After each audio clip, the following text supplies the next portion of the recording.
Agora vamos compreender os fatos da Guerra da Secessão.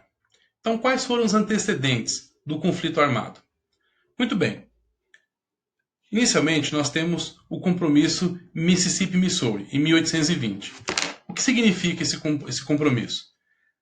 Conforme você pode acompanhar aqui no mapa ao lado, há uma evolução dos estados e das regiões no território americano, conforme azul, os que eram abolicionistas, e vermelho, os que eram escravistas.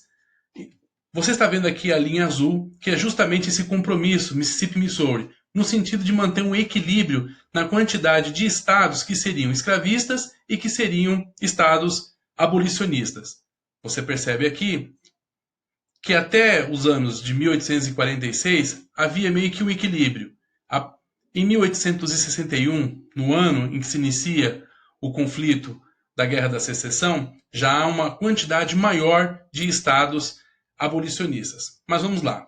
Em 1820, então, apenas recuperando o texto escrito, nós temos a incorporação do Missouri, que passa a ser um estado escravista, e do Maine como um estado abolicionista. Aqui a preocupação na formação do território dos Estados Unidos foi sempre garantir um equilíbrio na quantidade de estados que fossem escravistas e abolicionistas, para sempre manter cada região com a sua forma de manter ou não a escravidão. Em 1850, ocorreu a incorporação da Califórnia. A Califórnia fica no oeste dos Estados Unidos.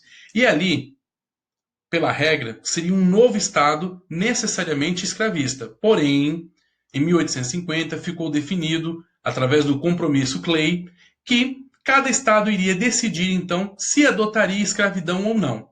Nesse sentido, como eu disse agora, como você pode acompanhar nessa evolução desse mapa, vale a pena olhar ele com calma. O que nós temos? Com o passar do século XIX, há um aumento de estados abolicionistas.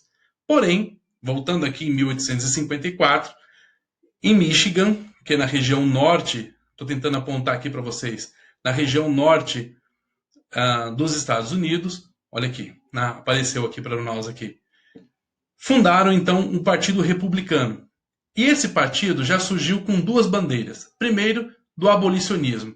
A segunda, a bandeira da manutenção da União dos Estados Unidos. O que nos interessa disso?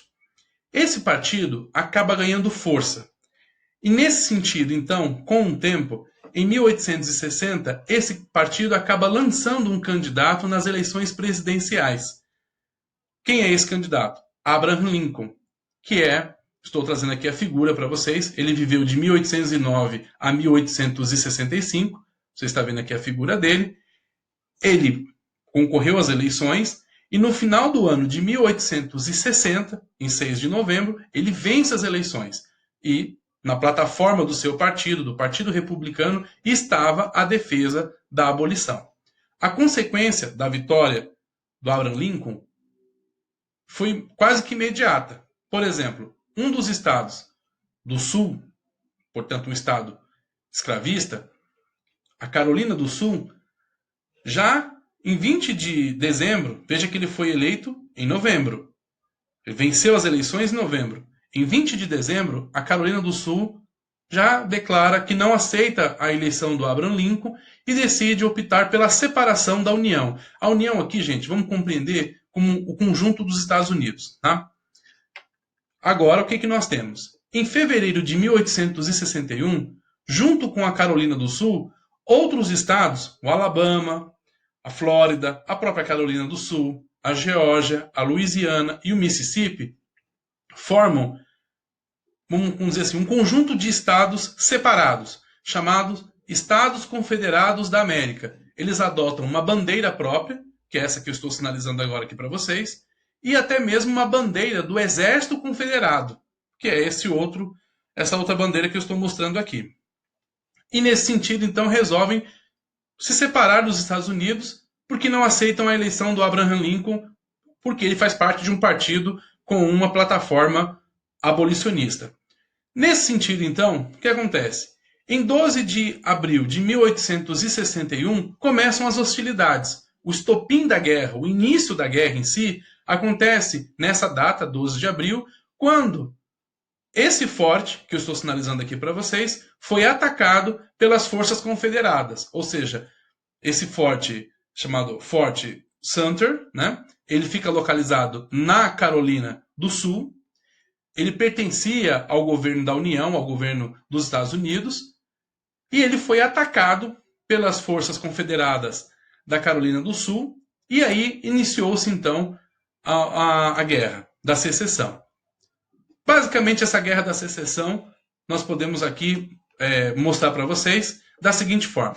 De um lado, nós temos os estados do norte, compostos por 25 estados, são todos esses em azul que você pode ver aqui no mapa que eu estou sugerindo, tá certo? Trazendo para nós aqui, na verdade, de uma economia industrial. E qual que é a meta desses estados? Invadir os estados do sul e exigir que eles reconheçam a união de todos os estados e principalmente o governo do Abraham Lincoln, porque afinal é o presidente eleito. Do outro lado, nós temos os estados do sul, composto por 11 estados. Nós temos aqui 9 milhões de pessoas que moravam nos estados do sul, 4 milhões de escravos. Esse número, 4 milhões de escravos, te permite entender, lá nos slides anteriores, por que os estados do sul não abriam mão da escravidão. Ou seja, nós aqui somos totalmente contrários à escravidão. Mas naquele momento, para os estados do sul, nós estamos falando de abrir mão de 4 milhões de propriedades. Por isso que eles eram contrários. Né? E uma economia agrária, que era a economia dos estados do sul. Qual que era a meta dos estados do sul? Preservar os seus territórios. Se você comparar com calma, os objetivos dos estados do norte, a meta dos estados do norte, eram muito mais difíceis de serem alcançadas do que a meta dos estados do sul. Por quê? Os estados do sul queriam apenas se separar, constituir um próprio presidente, manter a escravidão e formar os seus estados confederados da América. Já os estados do norte teriam que mobilizar tropas, invadir o território do sul, conquistar esses territórios do sul, vencê-los e fazê-los reconhecer a autoridade do Abraham Lincoln. Então, nesse sentido, nós podemos compreender que aquilo que estava posto para os Estados do Norte era muito mais difícil. Porém, a história nos mostrará agora que determinados fatores foram fundamentais para a vitória dos Estados do Norte. Bem, quais fatores foram esses? Primeiro deles, nós temos aqui o conflito em si, o papel desenvolvido pelas ferrovias.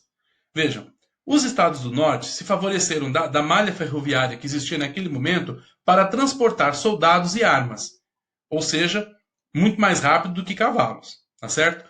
Isso favoreceu os estados do norte porque, como os estados do norte eram industrializados, eles tinham já essa produção industrial, porque exploravam também os recursos de ferro e assim por diante, para manter e aumentar a malha ferroviária, ou seja, alcançavam mais regiões em mais tempo e percorriam isso em menos tempo do que os estados do sul. Portanto, a fabricação de armas e o tempo de entrega dessas armas era muito mais efetiva por meio das ferrovias. Então isso contou muito a favor dos estados do norte, sem contar a mobilidade de tropas. O segundo elemento é que, literalmente, gente, paralelo a essas ferrovias, foram instalados os telégrafos. Imaginem aqueles postes, os fios, e aí os estados do norte, os combatentes dos estados do norte, esses americanos, desenvolveram então os códigos de telégrafo, o famoso código Morse, do Samuel Morse. E essa era uma forma de comunicação rápida para passar orientações de como continuar o conflito. Então, se de um lado as ferrovias contribuíram para o trânsito de tropas, para o trânsito de armas, e paralelo a essas ferrovias, os postes dos telégrafos, para essa comunicação das táticas de guerra, isso permitiu uma maior efetividade das ações dos exércitos dos estados do norte. Paralelo a isso, o Abraham Lincoln desenvolveu duas medidas políticas que foram fundamentais. A primeira, o Homestead Act, que eu estou destacando aqui para vocês, até coloquei aqui o corpo do documento de época. O que é o Homestead Act? É a lei de propriedade rural. O que significa isso? Em 1862, o Abraham Lincoln, governando, determinou então a distribuição de pequenas propriedades de terra para os trabalhadores rurais. Isso significava que nós teríamos pequenos trabalhadores, todos assentados na terra, produzindo alimentos, e isso garantiria uma produção para todos. Com isso, nós teríamos a garantia de uma alimentação mínima para todos, porque a produção dos alimentos cairia. Nós manteríamos as tropas abastecidas e as cidades também, né? Em outras palavras, é como se fosse uma reforma agrária, garantir terras agricultáveis para os pequenos camponeses.